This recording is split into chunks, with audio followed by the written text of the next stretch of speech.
What is going on? Dr. Teresa Larson here with My New Normal podcast, which is a part of the Adapt Media platform. Today's guest, you're in for a treat.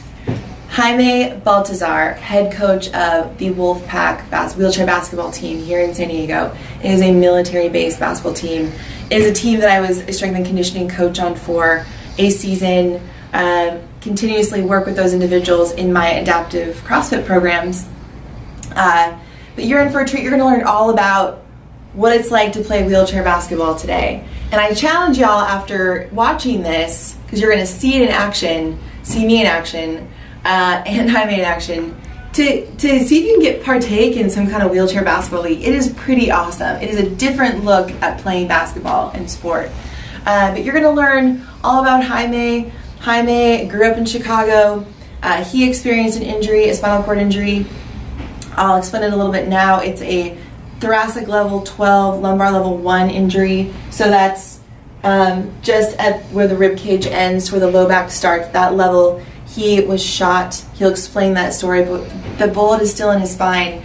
It caused him to have an incomplete spinal cord injury at that level. So really anything below the legs. He has some sensation, some activity in the upper leg, but other than that, there's no walking involved with him. But he is crushing life. He has a great mentality, and I want you all, whether you're in a chair or not, to listen to his story and how he's overcome his challenges, because we all can benefit from applying that to our life right now. Enjoy.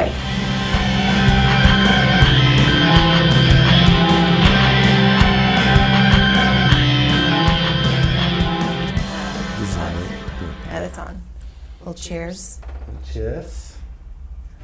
Welcome, Jaime, to My New Normal podcast. So, very excited to have you drinking nitro, teaching me basketball, wheelchair basketball this morning, and being here at the Movement RX headquarters. It's been an honor working with you we've been working together for 3 years now, but you're one of the first interviewees of this podcast, and someone who's really helped me with the messaging behind it, so thank you for that. But I'm very excited to have you on the podcast, one, because you're a great coach. You've taught me a lot about being adaptive and what resilience looks like. And so there's a lot of people out there listening who are potentially in your same shoes, maybe have the same injury. But maybe don't have the same injury, but don't have a great adaptive mindset. You don't have to be in a wheelchair. We know you don't have to be in a wheelchair, be an amputee to be considered an adaptive athlete. So I kind of want to talk about what adaptive means to you today, but we have to kick it off first with a little icebreaker. Sure. Always fun. Yeah, so if you were to be, I've done the animal thing before with you. Fruit. If you were to be a fruit, what would it be and why? Fruit. What is it? It's a stumper.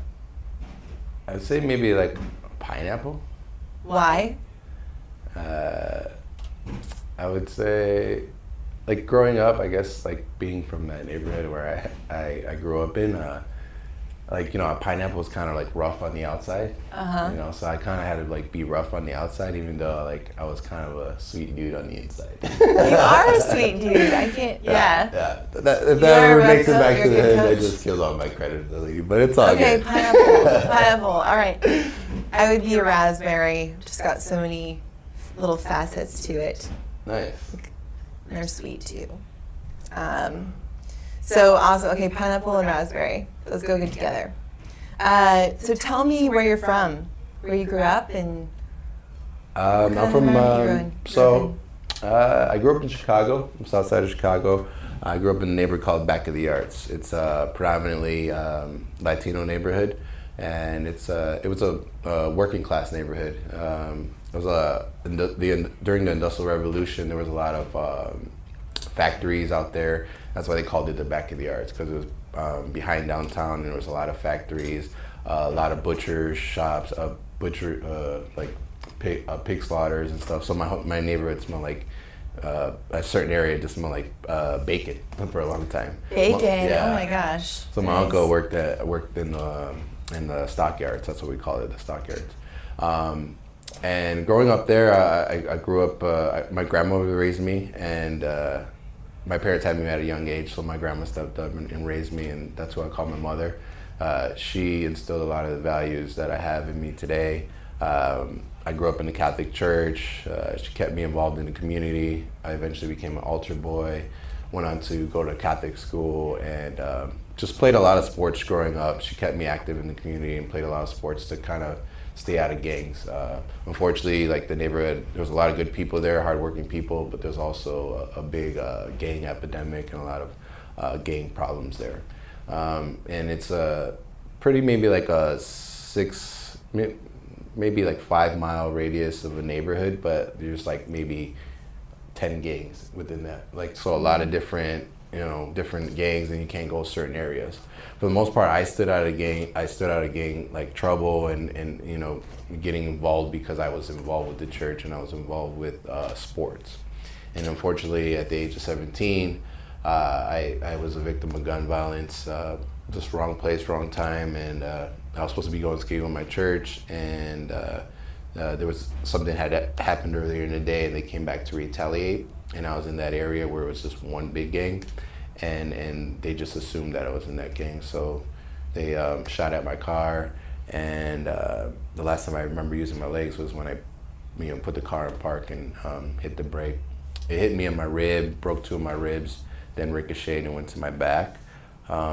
And the bullet still lodged in my spinal cord, so that's the reason I can't walk. My level of injury is L1T12. I went to the Rehab Institute of Chicago. That was the best rehab institute in the nation. Since I've been there, like, it's still #1. That's like 18, going on 18 years. So I was very fortunate. I'm glad my mom had great insurance because I was able to go there and get the care that I needed and kind of springboard me to where I'm at now, because I got involved with sports through RIC. And then that eventually led me to go get a scholarship to go to the University of Illinois and play wheelchair basketball at the University of Illinois. And I did that, won 2 championships, was fortunate enough to go to 3 championships in a row. And then I was going to work with at-risk youth after my major was sport management, minor was sociology. Wanted to work with at-risk youth because I know, like, I grew up in that neighborhood and I had role models to follow after. I could name one who was very influential in me, like, staying away from gangs and knowing, like, you can be cool and not be in a gang. And that was Mr. Bingham. He was our gym teacher, and he was a really cool guy, young guy in his 20s, listened to rap music. He was our softball coach. He drove us one time, and he had his car, and he has music, and I was like, oh, cool. Like, before that, my only image of coolness was, like, a gangbanger driving around with a car and rims, and I didn't know how he got all that stuff, I didn't know he had to do bad things to get it. I just knew that person had a lot of cool stuff, you know? So once I learned, like, hey, you can be cool and not have to, get involved with gangs and do all that crazy stuff, like, I was like, all right, cool, I want to be like this guy. So I kind of, like, had somebody to follow. So I kind of wanted to be like that for somebody else growing up in the youth with the same problems, single parent family, like, not a lot of resources in the neighborhood, but just making the most of it. So I could relate to those kind of kids. But God took me on a different path. I know I wanted to coach eventually. And I started doing the Warrior Games in about 2013, I believe. Yeah. And I started working. Those are in Colorado Springs, right? Colorado Springs, and that's if many of you don't know, the Warrior Games is a Olympic-style tournament for the injured, wounded, and ill soldiers. And so we have each branch represented, and they play in an Olympic-style tournament, compete against each other, and then eventually. They'll get picked for Invictus, which is like all of our allies. We pick one strong USA team and we face them. In the sports we play are wheelchair basketball, sit volleyball, track and field, shot put, discus, all those cool great sports. So the Invictus Games, does that take place in the same place every year? No, every year it's a different place. So last year was Canada, this year is Australia. Prince Harry kind of took that under his he kind of had spearheaded that movement with Invictus because he came to Camp Pendleton, and he came and observed, and he saw how great it was for the Warriors, and he was like, you know, we need to get something going like this, and he started it, and he's been doing it every year. Okay, yeah. So that's like the grand. So that's like, it's pretty cool because, you know, you have all these, you know, men and women that serve their country, you know, and maybe not able to serve it in that capacity, but you let them know, hey, there's a sport where you can get your adrenaline out, you can have that camaraderie you had on the, you know, in the military, and you can get your adrenaline out and all your, you know, whatever you, like, it's just your escape and just have fun. And then you could still, like, I seen the light go off when a lot of my players realized, hey, I get good at this, I could be a Paralympian. You know, I could still represent my country somehow. Yeah. So that's pretty cool. And it's just good to see the development. And I've had a good, we like to say wheel print now, like that's a word in our world. So like, yeah. Wheel print, I like have that. a good wheel print. As far as like me and my buddy Joey Gugliotta, we worked with a lot of the Marines, and a lot of them went on to do a lot of great things. Like, for instance, some of them got a chance to play on the USA team. Yeah. Some of them had a chance to go to college and get a scholarship and are in full rides for scholarships. Nice. So there's just so many opportunities that open up for them, and I'm just glad that to be a little bit a part of that, you know. Yeah. How many schools, universities have wheelchair basketball? It's growing. So I know there's at least 7. And then I know they just started a new program. Clemson, I believe, just started. I don't know if they have it fully running. So you all play each other. I know UConn is trying to start something. Okay. So it's like more bigger universities are trying to have adaptive programs, which is great.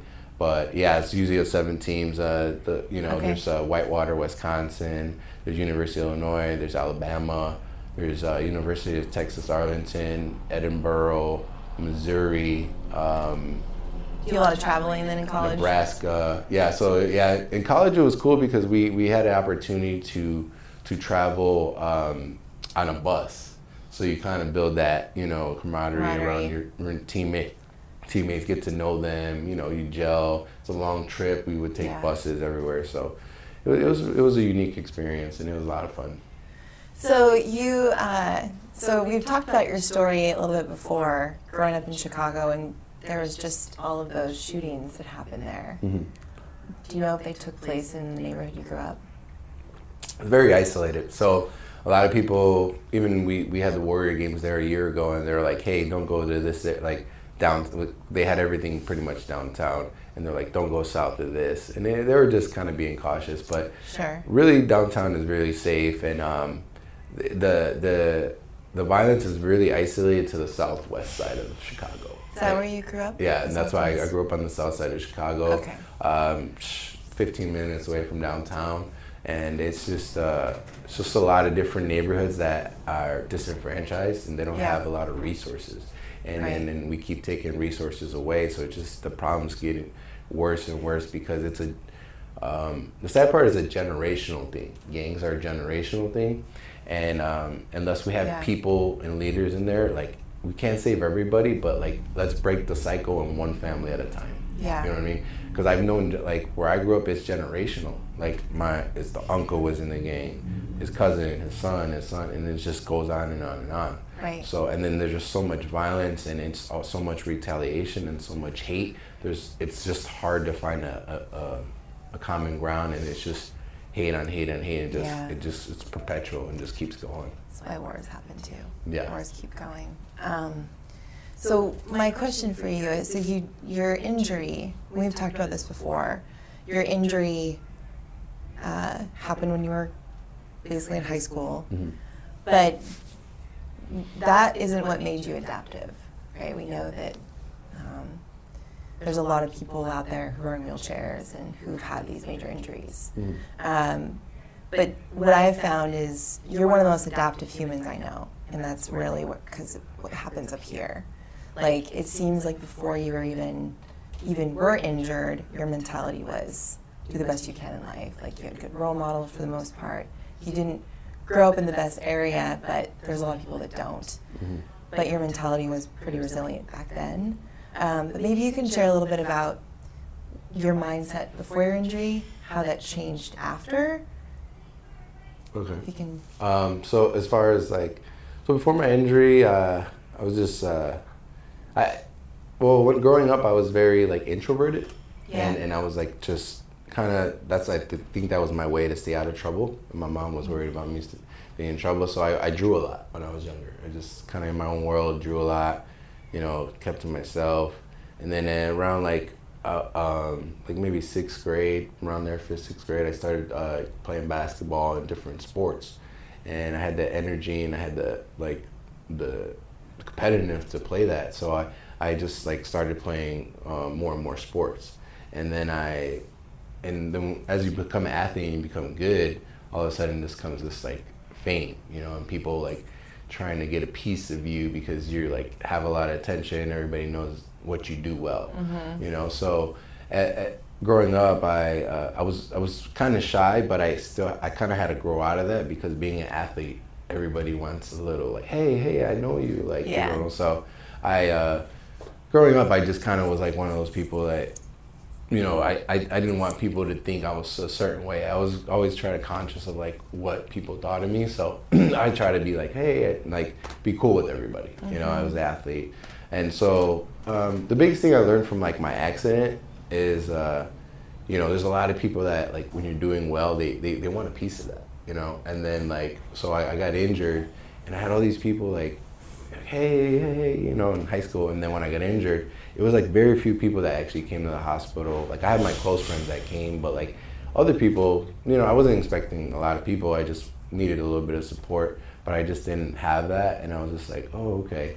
And then there was people that maybe I only had a small relationship with, but they were there in a big way. Yeah. Kind of broke me out, took me out after my injury, got me comfortable being around people. So I kind of learned just a way to deal with people in general, and I guess being in the chair kind of helped filter out people who were just there for specific reasons, not for you as a person, So Yeah. I guess the chair helped me filter out those people, and I have a really quality of friends, now. I don't have a quantity, I have a lot of acquaintances, and that's kind of something you learn as you mature. But being that young, 17, you think that's your world, being popular, being cool, whatever. So I guess it helped me mature and realize relationships, and not everybody's your friend. You have your close group of friends, and then you have a bunch of acquaintances. Yeah. So in terms of, and I can speak to that in a sense that's hard on the ego. It's high school. I mean, we're immature in high school, and if you're good at something, your self-esteem. I remember I grew up and sports were what built my self-esteem. And it sounds like the same for you. It felt good to be noticed. It felt good to be written about and talked about, and people wanted to be my friend. And then post-injury, it's now who really cares. Yeah. But it helped me adapt as well, because it helped me realize one of the most difficult things probably to deal with being in the chair is when you get in the chair, you notice you get on a bus, right? Because I had to go to school right away. My mom didn't let me sit around. It's you're getting off this bike and you're gonna go to school. I'm 6 months out just getting an injury. She's you're gonna go get on the bus. So that was good. I needed that tough love. So I go, but then you get on the bus and there's 10 people looking at you, and everybody's looking at you oh, you're slowing me down because I got to go to work, whatever, So I'm very conscious of people. So I was just dang it. And then for a while, I put my head down, I just was sorry, making everybody late. And then one day I was just sitting at the bus stop and I was just putting it in perspective, because it was always weird. It's I make eye contact, they look down. Or some people smile at me and then I look down. It was just always weird. And I had to learn how to deal with it. And then I was just sitting there at the bus stop one day and I kind of had an epiphany. I was I had issues dealing with people when I was walking, right? Because I was I'm grew up in a Mexican neighborhood. I'm 6'something. Mostly everybody in my neighborhood is like short, you know. So they're like, every time I go in the room, I had like 7 people staring at me when I was walking. Right? Who's this tall kid? You know, like, who's this kid? You know. So I kind of put it that way. I was like, people are just curious. You know, they're just looking at me because they're like wondering, how's this young kid in this chair? You know, like, or how's he doing it by himself? Or just wondering, trying to maybe put themselves in my shoes. Like, I don't know if I can do that. Maybe they're feeling sorry for me. I don't know, but like, I just learned how to just look people in the face, smile at them if they keep contact. If not, you know, or just roll with it. You know, like, you just got to adapt. You know, and that was like one of the ways I adapted it. I just tried to put myself back into the situation before I was in the wheelchair, and I was like, yeah, I deal with a little bit. And I was shy, so I didn't know how to deal with that attention. And now I'm getting unwarranted attention again, and I just got to learn how to deal with it. Yeah, people don't really know what to do when they see someone that's different, like that looks different. And you're a normal human, but you just are in a wheelchair. So oftentimes the initial reaction is to just not make eye contact, so they don't feel, it doesn't make them as uncomfortable. But you made a good point. So the Dalai Lama, I've been reading a really good book, the Book of Joy, talks about if you smile at the world usually smiles back. So I really like that, because in our minds we can think, right, that everyone else is going to be judging us, staring at us, they don't like us, but we don't know that. We don't know that. They're just uncomfortable, maybe a little insecure themselves. They've got their own stuff. Typically, people aren't thinking about you. They're thinking about themselves, right? Typically. So you smile at them, it usually softens it, and they'll be probably kind back, unless they're truly an asshole. No, usually that's the case. And I think it's just in our minds, we can put up these barriers because we think people are thinking this way about us, but really they're not, oftentimes. And I think that even for me in my own life, I've thought that to be powerful is when to get out of the Marine Corps for an eating disorder, I thought people judged me harshly and thought I was an idiot and disappointed, and it wasn't the case at all. A lot of people came up to me and was just like, no, you made the right choice. You took care of yourself, like, not judging me. There were some that did, but you know, I just in my mind already anticipated that the bad was going to be there, that people were thinking badly. That's often the case. But I think after a serious situation like you dealt with, you really do realize who your friends are. And that has to build resilience in your mind. And anyway, you don't really want to have tons of friends anyway. You want to have a really close-knit, but that probably really fine-tuned who you can rely on and who you truly can call a friend. Exactly. Because with your change in biomechanics and the way you maneuver around the world now is different. But the true friends, that really shouldn't matter to them at all. So, and you'll probably continue to cultivate those friendships and tighten them and have to still shed some at times as you age. Yeah.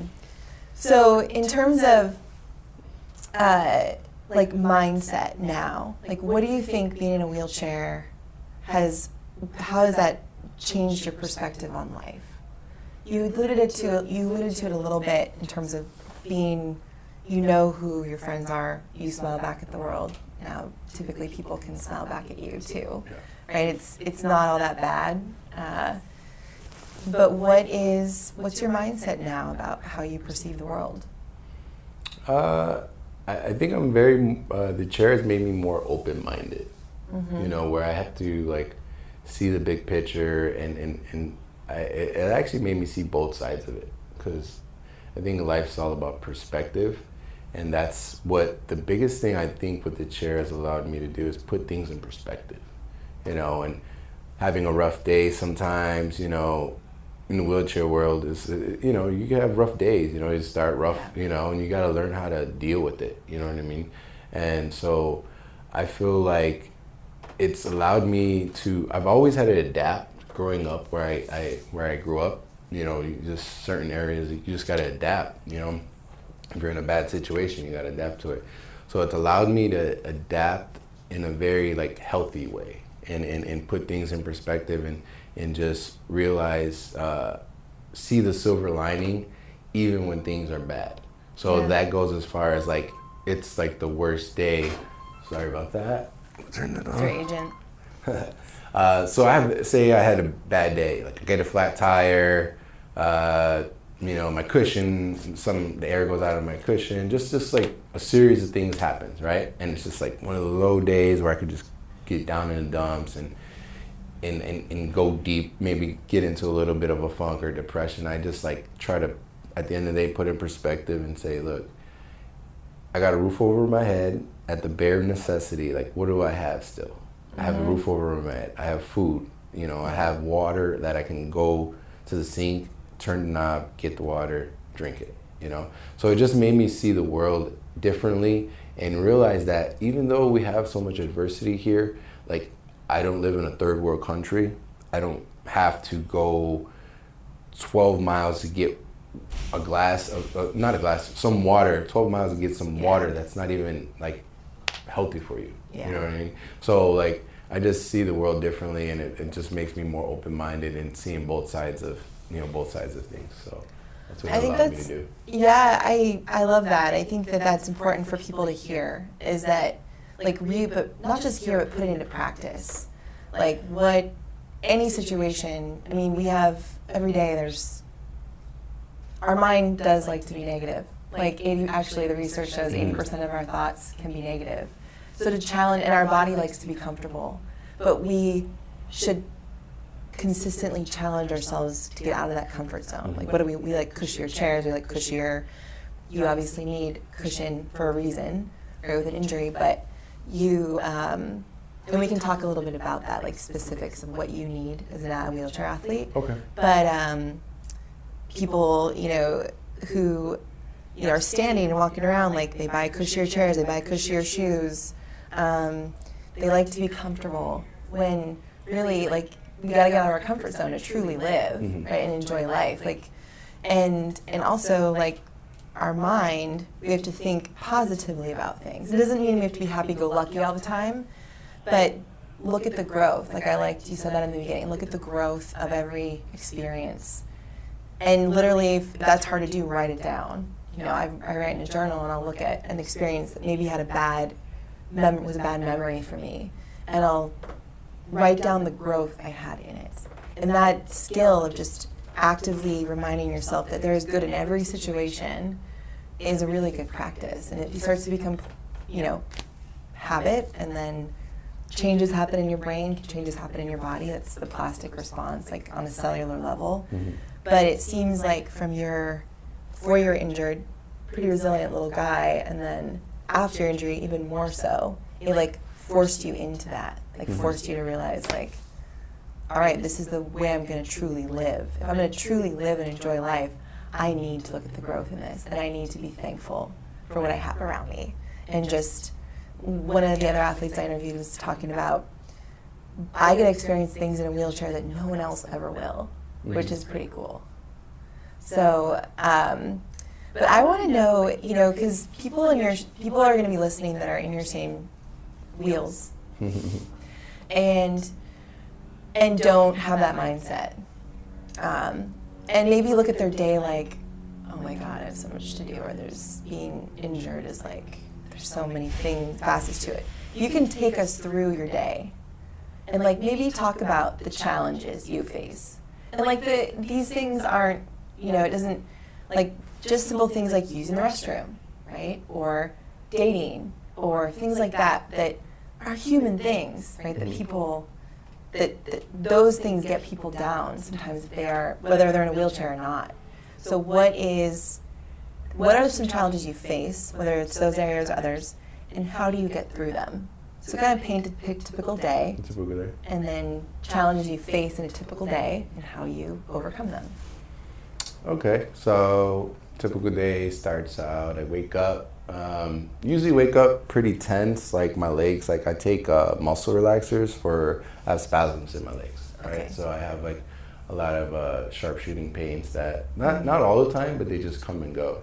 So I take medicine to calm those nerves down, and it's really isolated to my thigh area, and it's just a very almost like a stabbing pain. Do you have access to your thighs? Are you incomplete? I'm incomplete, and okay. I can feel inside of my legs, but I can't feel the outside. Can you move your hip flexors? I could just move a little bit, but I have no okay. control of locking my legs Okay, out. got it. Okay. So you get spasms. Yeah, so I get spasms, and that's, I usually take medicine. I try not to take it until I need it, because it makes me drowsy, because it's a muscle relaxer. It relaxes your muscles. And ever since I've been working out, I've been able to take less and less of it. So that's one positive thing about working out, is just it helps with your circulation. So the second thing, when I get up, so like I said, my legs are really tight. So what I'll try to do is I'll flip over on my stomach, and I can't sleep the whole night like that, but I'll try to start the night out like that, just because like we're on our butts all day, right? And then, you know, you could only sleep on your side so much, you know, from side to side. So I try to stretch out, and it also helps with digestion. So I'll try to sleep that way, and then when I wake up, well, attempting to wake up, like my first like 5 minutes of like, you know, I'll maybe 5 to 10 minutes, I'll just lay on my stomach, get a good stretch in my neck and then my back and my legs. That usually kind of calms the tightness down in my legs. And then I'll get up out of bed. You know, getting in and out of bed is a lot easier now. I remember that's part of the reason I started CrossFit, is like the simple things of, I had gained weight since playing. I was an athlete, you know, worked out, you know, for 3-4 years, and then when I didn't have to do it, I was just happy I didn't, and I could just kind of let myself go and started coaching and was not training and not taking care of my body. Post college. So a lot of people do that. Yeah. So I gained some weight, and I noticed like getting in and out of the car was difficult, getting in and out of bed, and I'm like, you know, I still got to do this for, you know, another couple years. Well, not a couple years, I'm young, but like, you know, several years. So I was like, I got to get better at, you know, I got to get better at this. I don't want to get older and just barely making it in and out of bed. So getting in and out of bed is a lot easier now. I get out of bed, I usually, you know, take a shower, kind of wake myself up, do my bowel program, which is usually like, so some people are different, you know, some people can, you know, we're all different with our bodies, and it's weird, different injuries. You don't have to use catheters. Some people use catheters. I use a catheter myself, so I have to straight cath. And then as far as like a bowel movement, I have to do like suppository kind of thing, and you know, I sit on the toilet in the morning and get that out of my system, so my body can function at full capacity, and you know. So usually sometimes my legs will spasm and it'll let me know I have to go to the bathroom, but I just kind of do it every morning just to, you know. Sure. And is that so? Yeah. So that's the thing. Can you feel that you have to go to the bathroom, or do you just have to kind of have? It's more of a timing thing, and it's a timing, and then you can feel your bladder. You know, your bladder's right here, so you could feel it. And you feel the tension. Sometimes I feel it full, or sometimes my legs will spasm a little bit, and then that lets me know, hey, you got to go to the bathroom, or something's wrong. It's usually either go to the bathroom or I'm sitting on something, or it just kind of gives me a sign. So just kind of guess what it is, you know. It's usually the bathroom. So yeah, I was gonna say for so I don't believe you're not at risk for autonomic dysreflexia.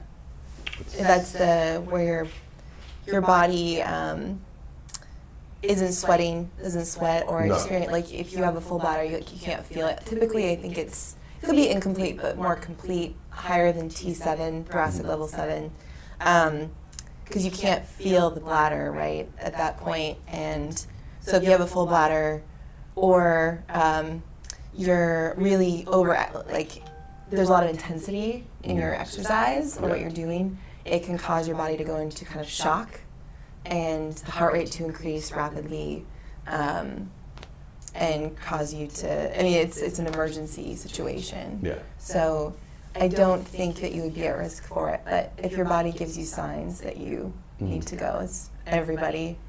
I think everybody in the morning, so that's good. So going to the bathroom has been okay. Yeah. And drinking enough water is usually the issue with us. Like, it's like a below class, and I take ditropan to like hold more liquids, but it dries you out as well. So it's kind of like catch-22. But yeah, the more we're supposed to drink a lot of water, just because like our bodies, like, the circulation is not good, and so we need to drink water. But then there's that, like, I gotta go be in the bathroom all day. So that's usually the difficult, challenging part about drinking enough water, then going to the bathroom. And usually, you know, I'm at home or somewhere like here, the bathroom's fine. I can get in and out, so that's cool. Usually that's like one of the things that kind of like makes you reluctant to go somewhere. It's like, is the bathroom big enough, or can I get in the bathroom? So that's like a challenge. Just going out in public is just always like, hey, if I drink enough water, I gotta go when I gotta go. Right. We got like maybe 2 to 3 minutes to get there before we have to get to the bathroom. Right. So that's like one of the challenges we face, you know, especially being an athlete and drinking water. Because if we don't drink enough water, we're gonna get UTIs. Yeah. And that affects your bladder. And you get sick, it makes you weaker, you get tired, and then you have to take antibiotics, which aren't good to consistently take. So that's one of the things, that's one of the challenges of being in the chair, you know, is, you know, just bowel function and urinating just normally. That's the most challenging part. Getting in and out of the shower, I'm pretty able, so I you know, get in the shower, get off the toilet, you know, by myself, and then typically I'll check some emails, do you know, do a little bit of work if I can. I usually do CrossFit at least once a day, you know, or once every other day. So I'll go to CrossFit. I drive. I learned how to drive through the Rehab Institute of Chicago. Nice. So that's one of the things that helped me, like, to get my independence. Like, when I was first in the chair, like, I asked people for rides, but it's hard to depend on people. So I really encourage you, if you're somebody who uses public transportation and it's easy for you to use it, but if you can, like, just get a car, there's programs that help you get into, maybe get you a vehicle, or there's programs that help you to, you know, start driving. So, like, try to look into that. That gives you a world of independence if you can drive. Right. Okay. And so then typically I'll do a workout, try to get some food in my system. I cook. You know, my kitchen's not that accessible, but I try to eat healthy. That's like the most challenging part now, is like I'm working my body so much. It's like I have to put the right things in my body. Yes. And that's one of the most challenging things now, is because I always had a good body, like a fast burning metabolism. And I used to put just anything in there because it just burned off. Yeah. But now I'm older and I need to take care of my body. And whatever I put in it is what I'm going to get out of it. You know, so if I put crap in it, that's my old coach saying. He used to always be like, you put crap in your body, you're going to get crap out of it. Yeah. So, yeah, I try not to eat too much junk food. Try to eat at home more often. And then we play ball like 3 days a week. So that's pretty much my typical day. And then when I do, it's my off season now, but I coach the San Diego Wolfpack. It's all military team here at the Naval Medical Center. Just won the championship this last year in Division 2. Sorry, a little plug right there. Yeah. But so I just enjoy, like, coaching, being around the guys. So that's what I do when the season's on. I coach 3 days a week, and then we travel at least 2 times a month. So every other weekend we try to travel. So it's a big grind, like during the season, 8 months, just totally focused. Like, that's my main objective. Whatever our goal is, that's what we're shooting for. Like, last year I really didn't really interact. Like, I was so focused on winning a championship, it kind of just shut everything outside out. Yeah. And it just was like, okay, I'll talk to everybody once I get this championship, you know? And so that's sometimes that's what you got to do. Like, you know? Yeah. There's a reason why horses wear blinders in the races, you know? Focus.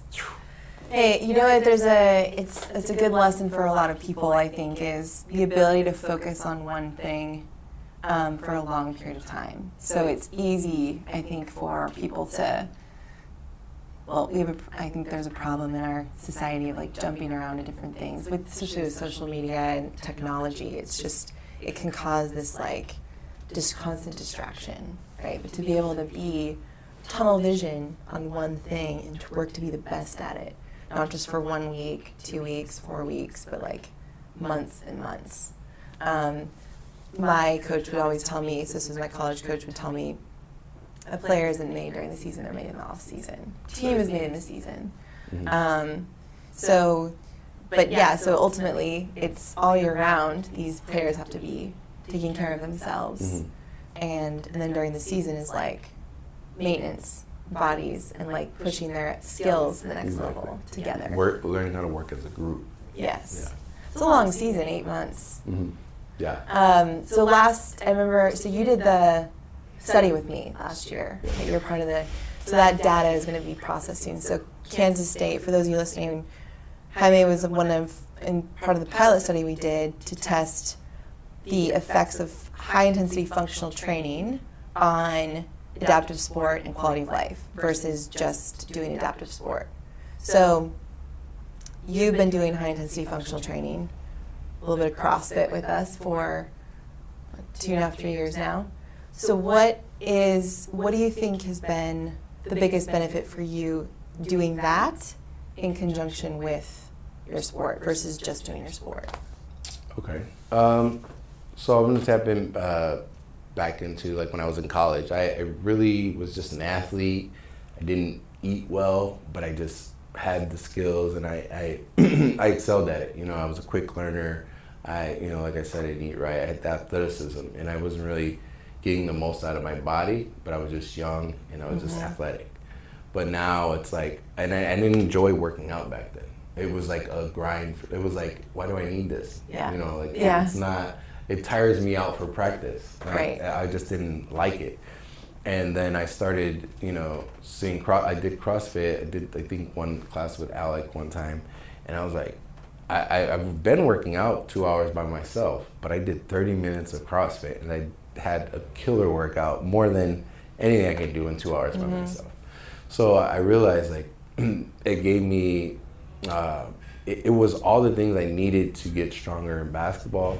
But not only stronger in basketball, but stronger in my everyday life with the functional movement things we do, And so the functional movement, that carries over into basketball, right? Because you're moving your body, you're contorting your body, you're using every muscle group that you have.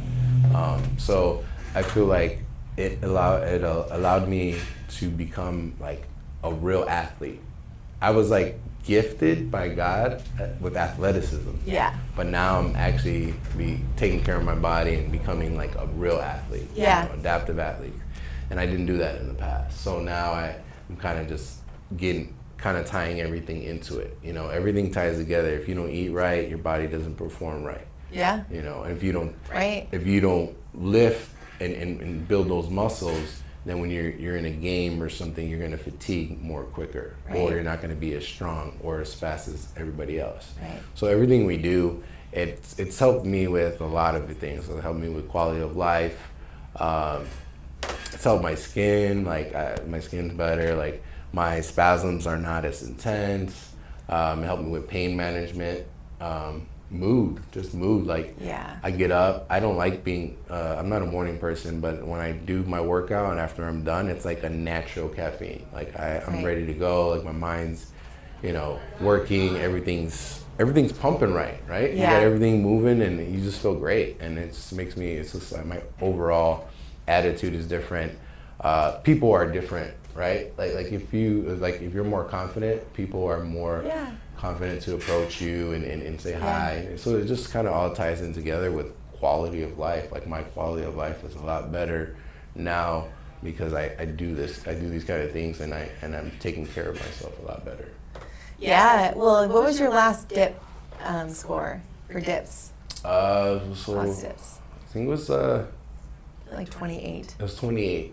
So just short of 30, which was our first goal. Yeah. But I started off, believe it or what not, did you start off as? 7 was like my, Okay. We just started testing right before the study. So that was a year ago. So yeah, my first one was 7. And then I think the second one was like around like 15 or something. Yeah, 22, 28. Yeah. So the thing we found with, what I've been noticing just coaching and then through, the study didn't actually show this, but dip strength is really important for wheelchair athletes. Mm-hmm. Being able to do at least 30 nonstop, that helps with transfers. Because transfers take a lot of effort. Yeah. And of course the level matters, but like we talked about with basketball, your function, you could look a certain way on paper, right? Or to your doctor, and your function could be totally different. Exactly. So dip strength I found crucial for wheelchair athletes' health. I also found pec mobility, opening up the pecs, stretches, mashing drills because you're pushing all day long has really helped you all. So doing pec stretching and then strengthening of your scapula, those seem to have been pretty effective because we have a lot of wheelchair athletes in the classes now.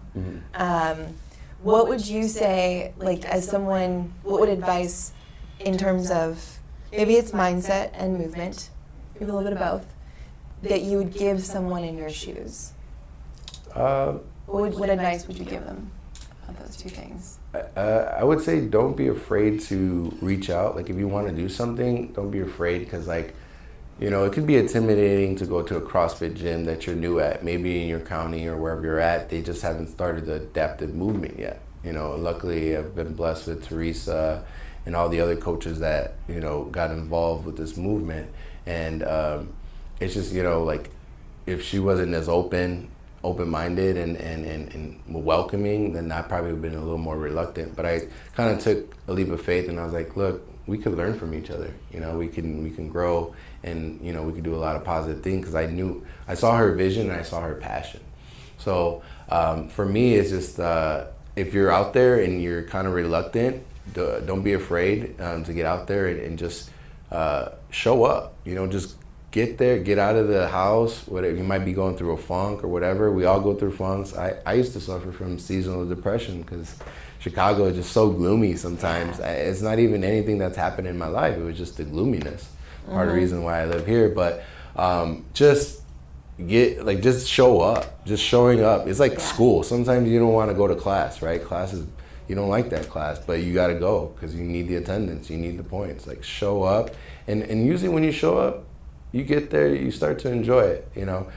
It's going to be challenging, like when you're working out your body and you're out of shape. That was the biggest challenge for me, is I was really out of shape. I was really winded, but it challenges me and it gives me confidence to know, like, hey, if I can do this rough hour of working out, everything else seems a little more simpler through the day, you know. So just get out there, don't be afraid. Get over that first 2 weeks. Because you're gonna have to go through 2 weeks of some soreness, some pain. But if you can get past those first 2 weeks, I feel like everything else is smoother, and it just helps your quality of life. So get out there, don't be afraid. I like that. And then in terms of mentality, like is there something that if someone in your shoes needs some inspiration? I mean, this whole interview is very inspiring, but is there one thing, kind of something like a little thing they can think about, maybe it's a mantra, or to help them consider their situation as a gift versus like, woe is me? So I share this story with like people when they ask me how did I have such a positive mindset, and I was people are put in your path for certain reasons, and I believe, you know, I was blessed to have two people that like had a really good mindset early in their disability. I had a roommate. A lot of times we go back on the why did we deserve to get injured, you know, just kind of those thoughts that race in our mind. But I had a roommate, you know, like he was playing football, innocent game of football, got tackled, too close to a pole, cracked his neck, and was paralyzed from his neck down. And I was like, man, like he was just playing an innocent game of football, you know, that could happen to anybody. And he didn't deserve that, you know, and then I just realized we don't deserve, like nothing we get, we deserve. Things just happen in life. So for him, he helped me really early, and I'm just gonna try to make it brief, but like, so one day he's just such a cool guy and I wanted to play video games, but I realized he couldn't use his hands. Like he only could, you know, from the neck up, but the way he was smiling and his demeanor, you forget about those kind of things. Yeah. And so one day, he can do much by himself, but they bring him a contraption. So it goes around his head, and it's like a pencil, and it's got an eraser at the end. And so and it's to help him turn a magazine, you know, to turn the pages on a magazine. So that's one thing he can do. This is like new and exciting to him. So she put it on his head, the nurse, and then she walked out. She had to go do something, and then I seen him like trying to use it, and he wasn't quite getting the page to turn over. and then he kind of put his head down and like was trying to do it and failed a couple times. And then I thought to myself, how do I do it? So then I like, hey, try to the top corner, go down and over. So he goes top corner, down, over, flips the page. And then once he gets that page flipped, it's just the biggest smile, like from ear to ear, like just genuine smile, like happy.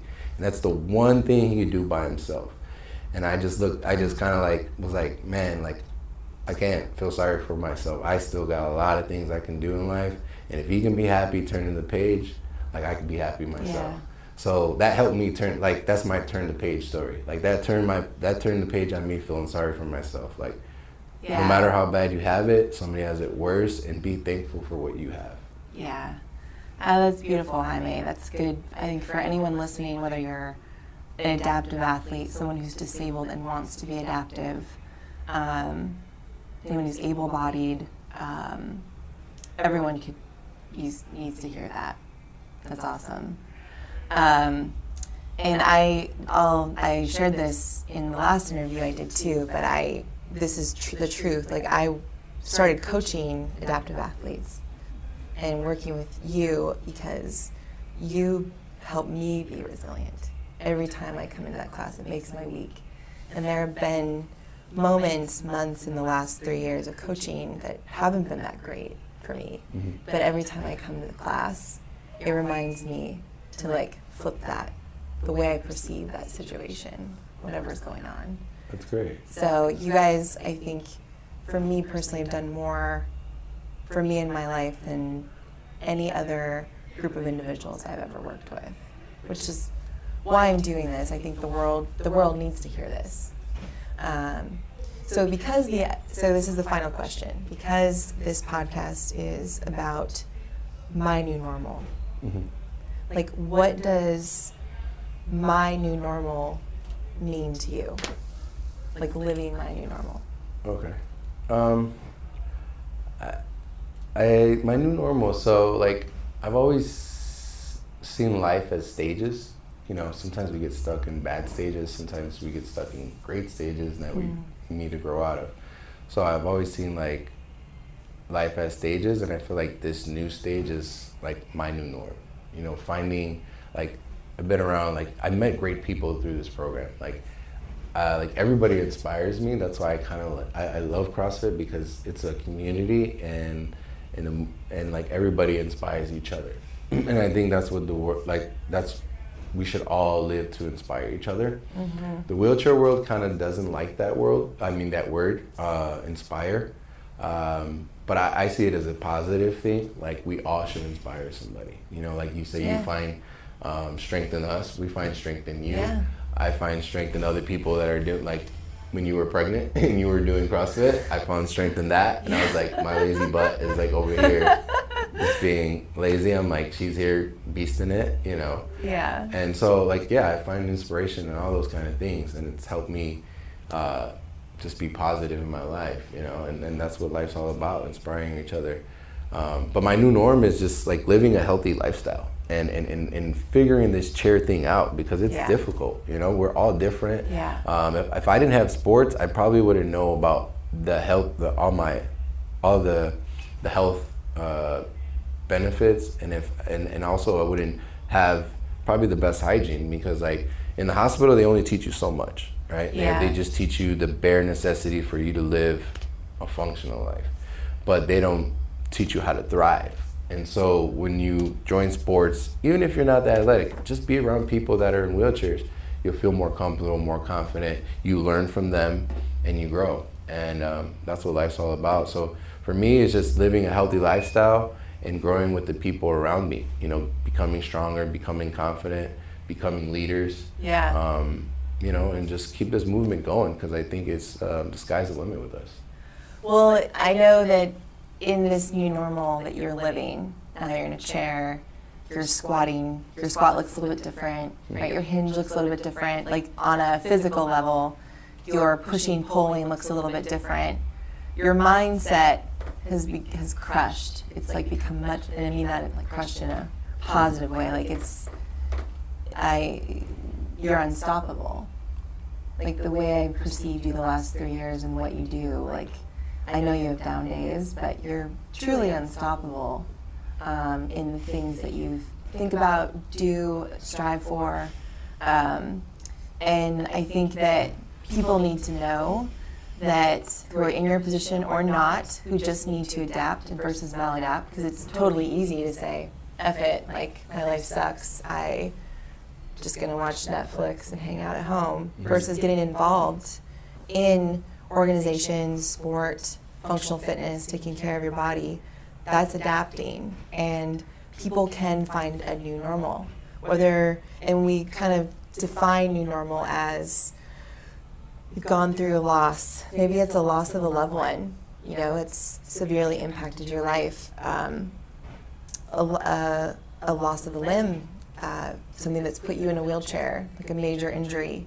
That's changed your life significantly. You've had to find a new way to live and orient yourself to the world and environment. And we found that those that do it and have had, somewhat of a resilient background before that, mentality mostly, really do really well after, over a period of time. It doesn't mean there's low days, but everyone can find a new normal and live an optimal life. But it takes making choices that are hard and getting outside of your comfort zone, and choosing, because everything can be negative, to look at the growth in everything. So I would say everyone listening should take Jaime's advice. Get involved in a functional, it doesn't have to be CrossFit, but a functional training program. So with this ADAPT movement that we're doing here, we actually are certifying coaches to become adaptive coaches, those that can work with those in wheelchairs, those who have missing limbs, those who have neurologic conditions such as mild traumatic brain injuries or multiple sclerosis. And I challenge you to, if you're a coach listening to this that wants to learn, check out our resources, and I'll be putting that in the show notes. Check out like a local CrossFit gym or functional training gym if you're an athlete. Find out if that coach understands working with adaptive athletes, and if they don't, help them out a little bit. Educate them on, because they most likely, if they're a coach, they want to make a difference in someone's life. So you approaching them just like you smile at the world, this world will smile back. If you go into an environment that might seem a little intimidating, most likely there's someone in there that cares and wants to pay attention. So with that, Jaime, thank you very much. Thank you. This has been awesome. It's been an honor coaching you, and I look forward to seeing all of the things that you're involved with in the coming years. Thank you. Appreciate you guys. Yep.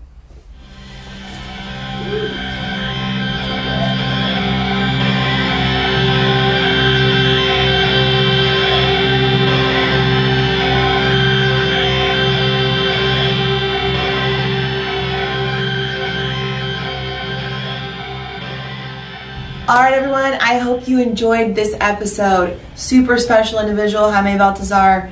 I have loved coaching him. Inspirational, motivating guy. One of the things that I've taken from that interview and just working with him is, yeah, it's great to embrace the highs, but you also want to embrace the lows and look at those lows, whether it's from an injury, a loss in your life, a hard time, whatever it is. Learn to grow from it. Enjoy.